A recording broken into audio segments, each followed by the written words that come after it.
ফলটার সাথে পরিচিত নয় এমন হয়তো কাউকে খুঁজে পাওয়া যাবে না।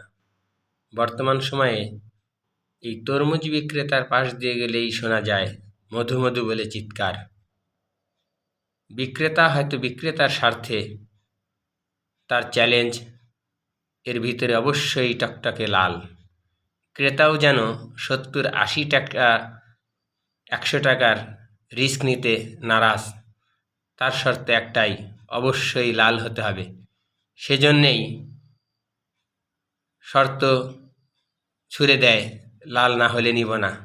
বিক্রেতাও যেন মধুর সুরে সেই চ্যালেঞ্জ নিতে প্রস্তুত। কিন্তু আফসোস, তরমুজের ভিতরে কি আছে তা জানে একমাত্র আল্লাহ। ক্রেতা যেন এই নিয়তিকে মানতেই নারাজ।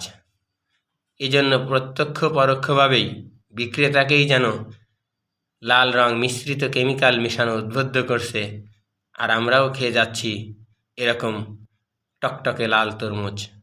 আল্লাহ পাক সহি বুঝ এর মাধ্যমে আল্লাহর উপর বিশ্বাস করে শুদ্ধ ক্রয় বিক্রয়ের বুঝ সবাইকে দান করুক, আমিন।